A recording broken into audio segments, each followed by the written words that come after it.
Maqabbaa kan Ilmaa kan Hafuura Qulqulluu Waaqa tokkoo Ameen. Kabajamtoota maatii Waaqayyoo abbootii lubootaa iccita Waaqayyoo kan eegdan daaqonoonni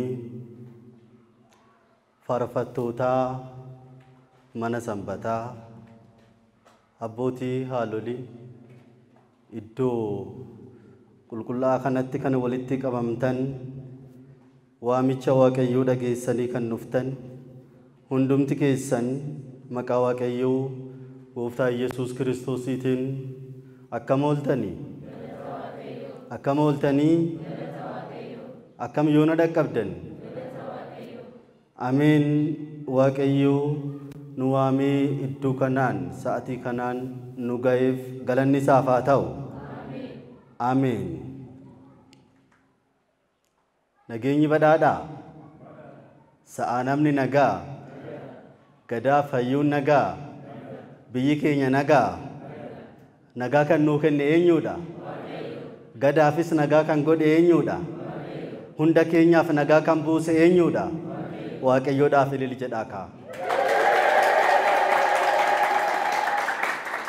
Akka eeyyama Waaqayyootti Waaqayyoo har'aa anaaf isin ni barsiisa. Ana na ejjisiisee isin teessisee kan barsiisu Waaqayyoodha. Kan gorsus Waaqayyoodha. Kan qajeelchus Waaqayyoodha. Waaqayyo hunda keenyarra nu barsiisuudhaaf nu gorsuudhaaf waameera waan ta'eef Waaqayyo hunda keenyaaf nutis onnee keenya Waaqayyoodhaaf akka bannu eeyyama isaa nuuf haa ta'u. Ameen.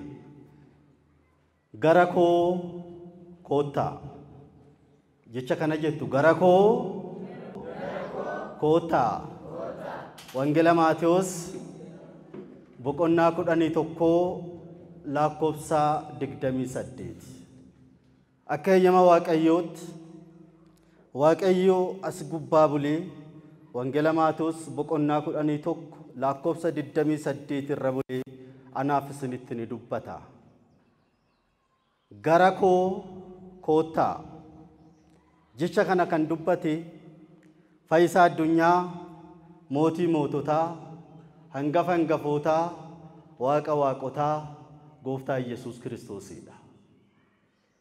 Gara koo koottaa isin dadhaboonni ba'aan keessan isinitti kan ulfaate hundi gara koo koottaa ani isinirraa boqochiisaa. Ani isiniif boqonnaa kennaa. Gara kootti koottaa rakkoo keessan natti himadhaa. Gara koo koottaa gadda keessan natti himadhaa. Gara koo koottaa iyya keessan natti himadhaa. Yoo gara koo dhuftan, yoo mana koo dhuftan, yoo natti iyyitan, yoo natti boottan, ani boo'icha keessan, iyya keessan hunda isiniif ni dhagaa. Ba'aa keessan hunda, rakkoo keessan hunda isinirraa ni kaasa. Gara kootti fidaa isinirraa kaasa. Gara kootti fidaa isinirraa hiika. Gara kootti fidaa isinirraa fura. Waaqayyo nuun jedha. Gooftaan Yesuus Kiristoos ba'aan keessan isinitti ulfaatee, cubbuun keessan isinitti ulfaatee, dhibeen keessanii isinitti ulfaatee, gara deemtan kan dhabdan, qoricha kan dhabdan, fayyaa kan dhabdan, nagaa kan dhabdan, gara kootti koottaa ani nagaa isinii kenna. Ani fayyaa isinii kenna jedha Waaqayyo. Kanaafidha qulqullichi Phexros tokkoffaa boqonnaa 5 lakkoofsa 7 irratti yeroo dubbatu inni waa'ee keessaniif ni yaada. Kan isin cinqisiisu, kan isin gaddisiisu, kan isin yaaddeessu hunda isa irratti gatadhaa. Eenyu irratti haa gatannu? Waaqayyo irratti. Rakkoo keenya eenyutti haa himannu? Waaqayyotti haa himannu. Waaqayyoon rakkoo hunda namaa kan furu isa qofaadha. Ba'aa keenya nurraa kan kaasu Waaqayyo qofaadha. hunda keenyaaf nagaa kan laatu Waaqayyo qofaadha. Arra addunyaan kan dadhabe, addunyaan fayyisuu kan hin dandeenye kan fayyisu qoricha qabna fayyisaa isa dubaroo Maariyaamiirraa dhalate maqaan isaa kan ulfaate haa ta'u. Kanaafidha kitaaba qulqulluu irratti kan barreeffame gara koo koottaa. Gara maa dhufnu? Gara Waaqayyoo haa dhufnu. Gara maa deemnu? Gara Waaqayyoo haa deemnu. Gara mana Waaqayyoo haa dhufnu.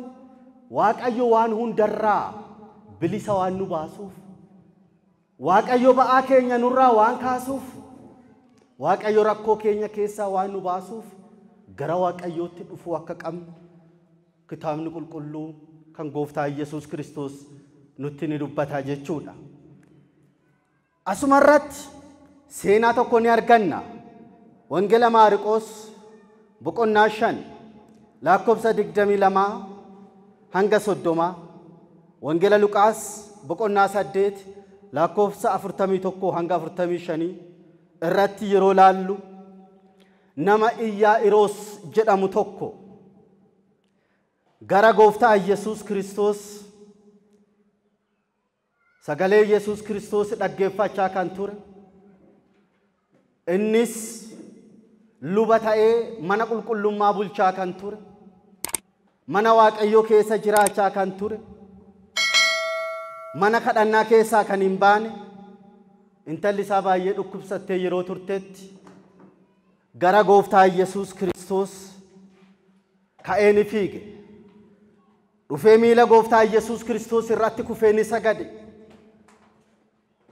Iyyaayiroos nama jedhamu intalli isaa waggaa 12 irraa kaastee dhukkubsachaa kan turte. Yeroo kanatti yaa Gooftaa intalli koo xiqqoon du'uuf dhiyaattee jirti. Gara mana koo seeni jedhee Iyesuus Kiristoos ni kadhate. Yeroo kadhate kanatti Iyesuus Kiristoos faayisaan keenya Gooftaa qorichi keenya Iyesuus Kiristoos mootiin keenya Iyesuus Kiristoos uumaan keenya Iyesuus Kiristoos ka'ee gara sitti ni qajeele gara intaloo dhukkubsachaa jirtutti. Yeroo inni qajeelutti waggaa 12 irraa eegalee dhiigni irraa dhangala'aa kan ture haadhoo tokkottu turte. Baay'ee rakkatte. Mana qorichaa baay'ee deemteetti. Hospitaala baay'ee deemaa turte. Manni yaalaa kan ishiin hin deemin hin jiru. Qoricha barbaachaaf jireenya ishii keessatti rakkachaa kan turte. Biyya lafaarraa fala dhabdee addunyaa kanarra furmaan ishii kan hin jirre. Ilmi namaa furmaata ta'uu fi kan hin dandeenye. Baay'ee qorumsitti hammaatee namni hunduu irraa baqatee firri ishii dheessee obbolaan irraa baqatanii nama dhabdee sababa ba'aa ishee sababa dhibee ishee namni hunduu irraa kan kaate namni hunduu irraa kan fagaate.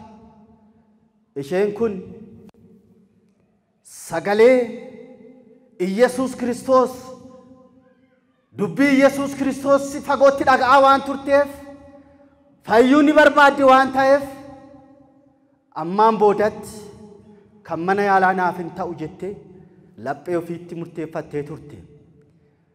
Gooftaa Iyesuus Kiristoos dachee kanarra dhufee akka inni fayyisaa ture.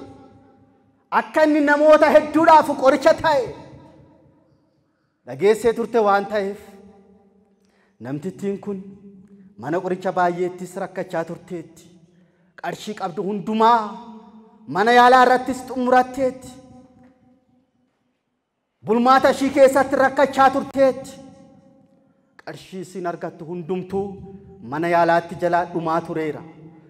Waa'ee Yesuus Kiristoos dhageettee erga dhageetteen booda Iyesuus Kiristoos gara mana Iyyaariyoos akka deemaa jiru waan dhageetteef uummata keessa dhuftee uummata keessa qaxxaamurtee uummata baay'ee lakkoofsaan hedduu ta'an keessa dhuftee darbuudhaan gara Gooftaa Yesuus Kiristoos dhufte akkana jette. Huccuu isaa qofa fiixee hoccuu isaa yoo tuqe anni fayya jette shakkii tokko malee ilaalaa. Dhiigni koo narraa ni dhaabbata. Rakkoon koo narraa ni hiikama. Ba'aan koo hunduu narraa ni ka'a. Waaqayyo na ni fayyisa. Waaqayyo jireenya koo keessatti kanan gaddaa ture sekendii keessatti jireenya koo naaf ni deebisa jechuudhaan onnee guutuudhaan kan hin shakkin gara gooftaa Yesuus Kiristoositti ni dhufte. Amma yeroo kana onnee ishii keessatti kan ishitti dhaga'amu hoccuu gooftaa Yesuus Kiristoosii qofa fiixee isaa tuquu qofaadha. Amantaa guutuudha. Shakkii kan hin qabne. Anaaf isinirraallee kan barbaadamu isa kanaadha. Gara Waaqayyootti gaafa dhufnu qorichi keenya dhuguma isa malee kan biraa hin jiru. Waaqayyo bira gaafa deemu gara mana Waaqayyootti gaafa dhufe mana Waaqayyoo keessatti argamee yoo isa kadhadhe anni fayya jennee gara isaatti onnee guutuudhaan Waaqayyootti amanuu qofaadha. Haadhoon kun onnee guutuudhaan Waaqayyootti amanteeti. Waaqayyoo onnee guutuudhaan jaalatteeti akka fayyisus shakkii kan hin qabne gara Waaqayyootti ni dhufte. Gara Waaqayyootti yeroo dhufte uummata keessa hiixattee uummata keessa harka dheereffattee fiixee uffata gooftaa Yesuus Kiristoos yommuu tuqxu dhiigni ishee battalumatti irraa ni goge. Galanni Waaqayyoodhaaf haa ta'uuti. Yaa uummata Waaqayyoo, Waaqayyoo dhibee namaa hunda kan gogsu, Waaqayyoo dhibee namaa hunda kan fayyisu, Waaqayyo kan rakkate hundumaaf bilisa kan nu baasu gooftaa Yesuus Kiristoosidha. Yoo gara mana Waaqayyoo dhufneetti himanneedha. Namtittiin kun iddoo ciisaa jirtu Yesuus Kiristoos dhufuusaa dhageesse battalumatti kaatee gara Kiristoos fiigde. Hundumti keenyas garamitti haa fiignu? Gara mana Waaqayyootti. Gara Waaqayyootti fiiguun nurra jiraata. Gara Waaqayyootti dhufuun nurra jiraata. Gadda keenya, boo'icha keenya Waaqayyootti himachuudha. Haadhoon kun waggaa hedduudhaaf baay'ee dhiphachaa turte. Waggaa hedduudhaaf rakkachaa turte. Guyyaa hedduudhaaf nagaa hin qabdu. Sammuun ishii tasgabbii hin qabu. Yeroo hundumaa dhiphachaa jiraatti. Maaliif? Ba'aa dhibee qabdi. Ba'aa dhukkubbii qabdi. Ba'aa rakkoo qaamaa qabdi. Ba'aa kana hundumaa ba'aa hamaa ofirraa qaba. Dhibee hamaa ofirraa qaba. Rakkoo ulfaataa ofirraa qaba. Osoo hin jedhin gara Waaqayyootti dhufte. Anaaf isinis rakkoo keenya hunda ba'annee Waaqayyootti gaafa dhufne Waaqayyo ni beeka moo hin beeku? Ni beeka. Waaqayyo hundumaa ni beeka. Rakkoo keenya hunda kan beeku Waaqayyoodha. Furmaata kan argannus Waaqayyoorraa. Hiikama kan argannus Waaqayyoorraa. Furmaata kan argannus Waaqayyoorraa. Fayyina kan argannus Waaqayyoorraa. Maqaan Waaqayyoo kan ulfaate haa ta'u. Ameen. Yaa uummata Waaqayyoo, haadhoon kun yeroo hedduudhaaf qoricha dhabdee biyya lafaatti kassaraa turteetti. Mana yaalaa hedduutti kassarteetti. Dhuguma anaaf isin biyya lafaa kanarratti dhukkubsannee foon keenyaan gargaramne furmaata kan dhabne hagamiidha. Mana yaalaa deemnee fayyuu kan dadhabne hagamiidha. Qarshii keenyaan kan kassarre hagamiidha. Biyyi lafaa fayyuu kan hin dandeenye kan fayyisu eenyuudha? Waaqayyoodha. Waaqayyoodha. Gara Waaqayyootti gaafa dhufne, gara Waaqayyootti gaafa iyyine, Waaqayyoodhaaf kan dadhabamu tokkoyyuu hin jiru. Waaqayyo hundumaa ni danda'a. Waaqayyo hundumaaf nagaa kennuu ni danda'a. Anaaf isin garuu rakkoo keessa keenyaa, ba'aa keessa keenyaa gara Waaqayyootti fiduu qofaadha. Garamitti haa finnu? Gara Waaqayyootti. Gara Waaqayyootti gaafa finnu Waaqayyo hunda keenyaaf furmaata ni laata. Waaqayyo hunda keenyaaf nagaa ni kenna. Waaqayyo hunda keenyaaf nagaa nuu ni buusa. Fayyaan keenyas nutti ni deebi'a. karaa wallaaluurraa kan ka'e namoonni baay'een isarra qorichi waaqayyo qofa bira akka jiru hubachuu dhabuurraa kan ka'e namoonni baay'een karaa fayyinaa wallaalaniiru karaa jireenyaa wallaalaniiru haadhoon kun furmaata biyya lafaarraa hin qabu biyyi lafaa na fayyisuu hin dandeenye ammas abdiin koo eenyuree waaqayyoodhaa mitiiree faarsa Daawit 39 irratti abdiin koo eenyu kana fayyisuu danda'u waaqayyo malee kan biraa hin jiru gara waaqayyootti baqachuu naa wayyaa gara eenyutti baqachuu wayyaa gara waaqayyootti dhufuu naa wayyaa abdiin koo eenyuree jechuudhaan gara waaqayyootti dhufte dachee kanarratti kan rakkate baay'eedha seenaa haadhoo tokko isinitti hima haadhoo tokko turte biyya Dubai keessa jiraachaa kan turte baay'ee dureetti baay'ee beekamtuudha haadhoon kun jireenya ishii keessatti waaqayyoon beektu waaqayyo wajjin firummaa hin qabdu waaqayyotti namanne turte intalli tokko ammoo intalli biyya keenya Itoophiyaa garasitti maltee hojjattuu mana ishee taatee mana ishee keessa jiraataa turte yeroo turtetti haadhoon kun ammoo intaloo mana ishee keessa ishee gargaaraa jirtu kana yeroo baay'ee ni rakkisti yeroo baay'ee gaafa aartu bishaan danfe distiidhaan fuutee miila ishee irratti dhangalaasaa turte yeroo aartu gaamoo irraatii darbachaa turte intaloon kun obsaan jiraatte hojii waaqayyoo sirriitti badhaa yaa uummata waaqayyoo intaloon kun yeroo hundumaa fakkii dubaroo Maariyaam kiisii keessa kaawwattee ni jiraatti yeroo hundumaa gara dubaroo Maariyaam ni bootti garamitti bootti gara dubaroo Maariyaam ni bootti fakkii Maariyaam qabatte gaafa asii Finfinneerraa gara Dubaay deemtu intalli kun Sabalantuuxxoo Maariyaam qabattee deemtee turte yeroo achi turteetti mana ishiin keessa hojjattu haadhi manaa ulfa qabdi ture maan qabdi ture ulfa qabdi ture amma ji'a ja'a erga ta'e haadhoon kun gara mana yaalaa deemtee mana yaalaa deemuudhaan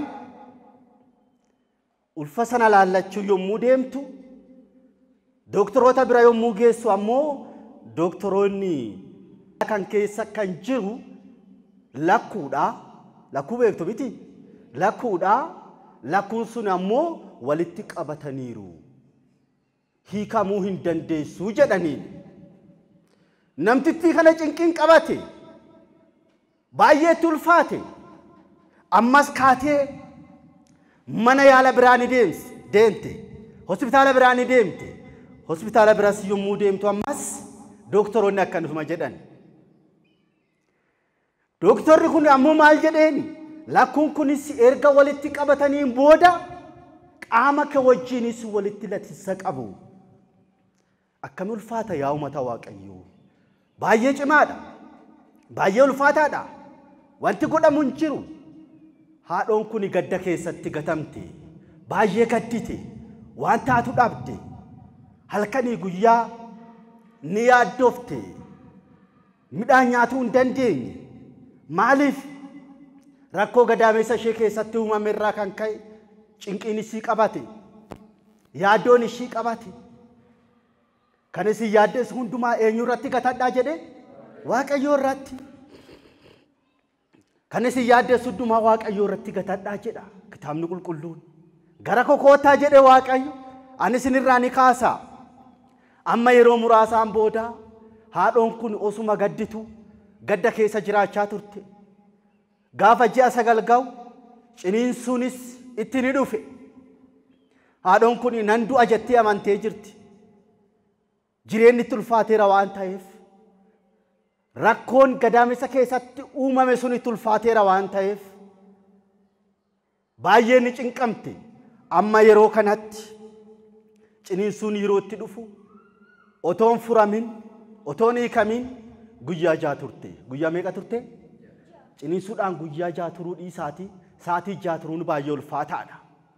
Baay'ee cimaadha. Amma yeroo kanatti intaloon Itoophiyaarraa biyya keenyarraa gara si deemte kun Tsabala dubaroo Maariyaam kan Inxooxxoo Maariyaam qabdi. Yaa haadhoo jetteen. Amma hiikamuu hin dandeenye. Tsabala qulqullittii dubaroo Maariyaam. Tsabala haadha keenya Maariyaam. Xiqqoo arraba kirratti siifi qicaa, siifi cobsaa, siifi buusaa dhugii jette. Sirriitti badhaa. Amma yeroo kanatti ishii tolee jette haadhoon kun laalaa. Cinqamteetti kaa. Waaqayyoon beektu siniin jedhee jira laalaa. Waaqayyo wajjin waliin argine haadhoon kun. Amma Waaqayyo hojii raajii ofii ishii irratti hojjechuu barbaade. Amma intaloon kun yeroo tsabala sana fiddee tsabala sana xiqqooshaa yommuu obaastu sekendii 30 osoo hin gahin daa'imni lamaan gadaamisa keessatti walitti late sun kan walitti qabame suni battalumatti gargar hiikame qaama isheetii irras gargar ba'ee daa'imni lama fayyaanni dhalate galanni Waaqayyoodhaaf haa ta'u. Yaa uummata Waaqayyoo baay'ee nama gammachiisa. Haadhoon kun gammachuu irraa kan kaate. Haadhoon kun Waaqayyoo wajjin wal argite. Haadhoon kun ba'aan ishee irraa furame. Laalaa tsabala dubaroo Maariyaamiitiin biyya Dubaay teessee tsabala sana dhuguudhaan rakkoon ishii yeroo irraa furamu haadhoo kanatti kan mul'ate gara Itoophiyaa dhuftee Waaqayyoo Itoophiyaa fudhachuu qofaadha. Maaltitti mul'ate? Waaqayyoo uummata Itoophiyaa, uummanni Itoophiyaa Waaqayyo akka waaqessu ni beekti. Uummanni Itoophiyaa rakkoo hundumaa Waaqayyootti akka himatu ni beekti. Uummanni Itoophiyaa boo'icha hundumaa gara Waaqayyootti akka harka isaa diriirsu ni beekti. Amma daa'ima koos gara sitti geessee nan cuupha jechuudhaan daa'ima lamaan dhalatan maatii ofii hunda qabattee gara Itoophiyaatti dhuftee Inxooxxoo Maariyaamitti cuuphamtee maatii Waaqayyoo ta'aniiru galanni Waaqayyoodhaaf haa ta'uuti. Yaa uummata Waaqayyoo. Waaqayyoo karaa tokkoonis karaa biraanis ni dubbata. Ilmi namaa garuu hin qalbeeffatu. Laalaa Waaqayyoo intaloo garbittii sanarra bulee ni dubbate. Intaloo sana gubbaa bulee Waaqayyo dubbate. Intaloo sana gubbaa bulee Waaqayyo maatii sana guutuu ni fayyise. Yaa uummata Waaqayyo, Waaqayyo gaafa dubbatu namoota namni hin yaadanne irra bulee nama xiqqaa irra gargaartuudha kan ati jettu irra bulee Waaqayyo ni fayyisa. Ni imaan nama jedhamu beektu. Ishee biyya Israa'eliiti haadha mana koo haa gargaartu jedhatamtee qabatee kan dhufeenidha. Niimiyaani gara laga Yordaanositti deemee akka fayyu kan godhame. Ishee intala dubraa haadha mana isaa kan gargaartu biyya Israa'eliiti booji'atamtee kan dhufteenidha. Niimiyaani gara laga Yordaanositti qajeelee kan fayye. Kanaaf Waaqayyo karaa tokkoonis karaa biraanis ni dubbata. Ilmi namaa hin qalbeeffatu kan jedhameef. Yaa uummata Waaqayyo. Jecha Waaqayyo wajjin jirtu? Waaqayyo hunda keenya wajjin haa jiraatu. Ameen. Kanaafidha. Waaqayyo karaa tokkoonis karaa biraanis ni dubbata. Ilmi namaa hin qalbeeffatu. Waaqayyo karaa ilmi namaa hin yaadanneen ni dubbata yeroo baay'ee. Waaqayyo karaa qaxxaamuraadhaan ni dubbata. Gaafa nu fayyisuu barbaadu, gaafa rakkoo keenya nurraa furuu barbaadu, gaafa hunda keenya jiraachisuu barbaadu, karaan Waaqayyoo baay'eedha. Karaan ittiin fayyisu baay'eedha. Karaan ittiin nama jiraachisu baay'eedha. Haadhoon kun Waaqayyoodhaan osoo nu wal argin kan turte. Waaqayyo garuu karaa qaxxaamuraa keessa bulee gaafa dubbatu qoricha namaaf ta'a. Kanaafidha. Anaaf isin yeroo Waaqayyo dubbatu, Waaqayyo yeroo haasa'u, Waaqayyo yeroo nu barsiisu, Waaqayyo yeroo nu gorsu namoota nuti hin beekneen yaa uummata Waaqayyoo ilmi namaan qalbeeffata. Kanaaf Waaqayyoo intaloo kana gubbaa bulee haadhoo sana ni fayyisi. Waaqayyo hunda keenya haa fayyisu. Ameen. Maqaa isaa qofa dubartittiin dhiigni irraa dhangala'aa ture tuni maqaa Yesuus Kiristoos qofa dhageettee iddoo ciisaa turterraa kaateetti maqaa gooftaa kan waamu hunduu ni fayya. Roomee 10:13 irratti gaafa laallu hoccuu isaa qofa gaafa tuqe ni fayya. Amantii guutuudhaan shakkii tokko malee gaafa jettee dubbattu waa tokko malee miti.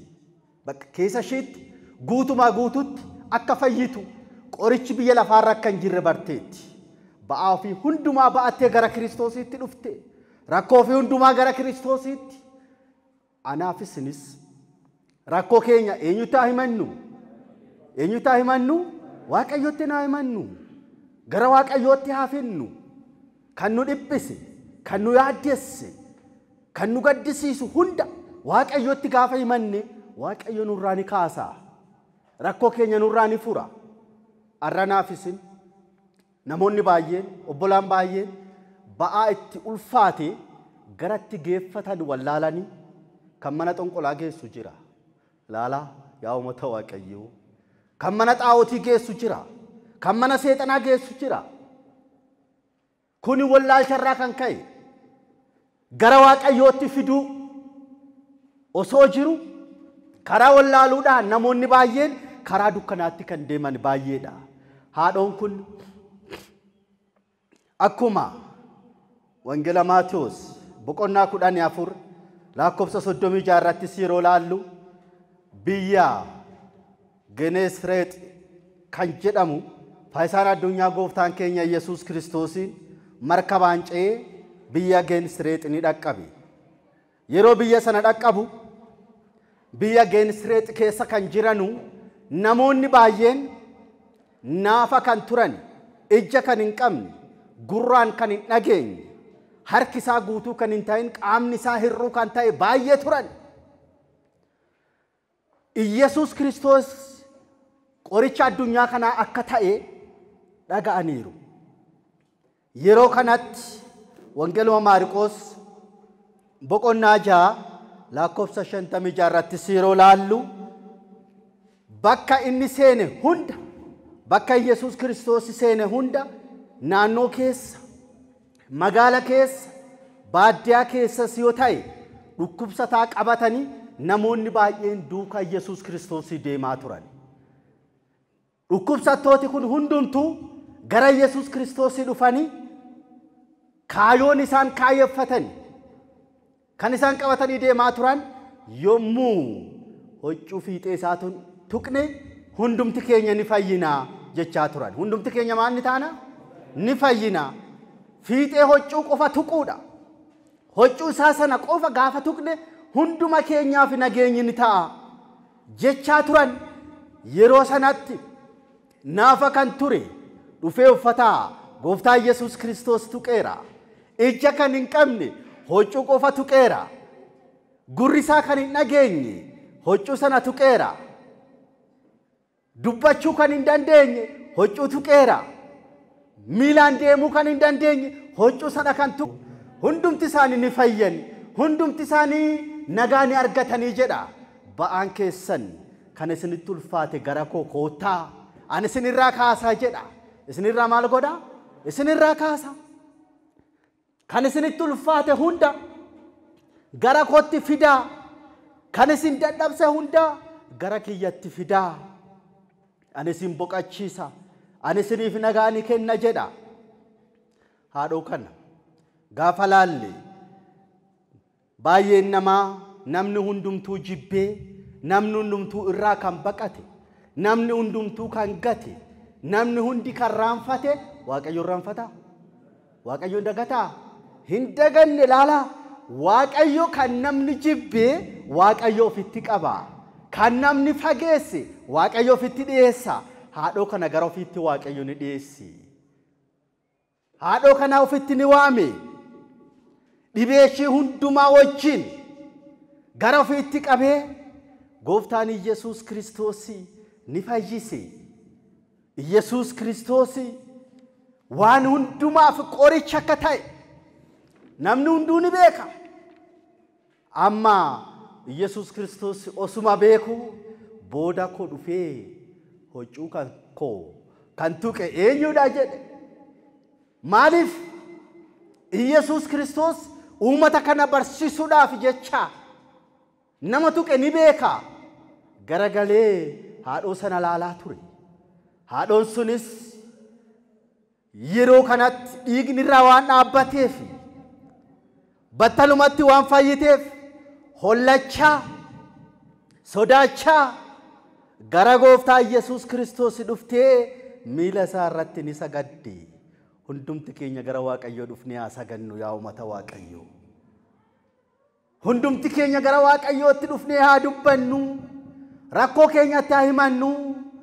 Haadhoonis rakkoo jiru hundaa gooftaa Yesuus Kiristoositti ni dubbatte. Yesuus Kiristoosis yaa haadhoo dhibee keerraa fayyiteetta, dhukkubbii keerraa fayyiteetta, nagaan gara mana kee gali. Nagaan garam gali? Laalaa Waaqayyoo gaafa hunda keenyarraa ba'aa keenya, dhibee keenya, dhukkubbii keenya nurraa hiiku Waaqayyo nagaan galaa nuun jedha. Waaqayyo hunda keenyaan nagaa galaa nu haa jedhu. Dhibee keenyaan gaafa furamne, dhibee keenyarraa gaafa fayyine Waaqayyo nagaa nutti uffisa. Waaqayyo nagaa nutti deebisa. Waaqayyo nu badhaasa. Waaqayyo hunda keenyaaf nagaa ni laata. Haadhoon kun nama ishii gaafatu dhabdee turte. Nama maal ta'u dhabdee turte? Nama ishee gaafatu. Yaa uummata Waaqayyoo, yaa uummata kiristaanaa, yeroo dhukkubdetti, yeroo rakkattetti kiristaanni keenya dhufee si gaafachuu dhabuurraa kan ka'e kan cinqamte hin jirtu. Kiristaanni keenya dhufee si jajjabeessuurraa, wal jajjabeessuurraa kan ka'e kan rakkanne baay'eedha. Nama nu gaafatu kan dhabne baay'eedha. Sababa kanarraa kan ka'e Kiristoos irraa kan fagaate baay'eedha. Wal jajjabeessuu dhabuurraa kan ka'e kan mallattoo Waaqayyo nuuf kenne kirrii mormarraa kan kute baay'eedha. Haadhoon kun garuu Waaqayyo hin ganne. Haadhoon kun garuu Waaqayyo irraa hin fagaanne. Nama gaafatu yoo dhabdes, nama si jajjabeessu yoo dhabdes, Waaqayyo abdii godhatte. Abdiin keenya eenyudha? Hunda keenyaaf abdiin eenyudha? Waaqayyoodha. Gara kokootaa ba'aa keessan isinirraa ni kaasaa. Waaqayyo nu barsiisee xumurachiiseef galanni ol sammee irratti Abbaaf, Ilmaaf, Hafuura Qulqulluudhaaf haa ta'u. Ameen.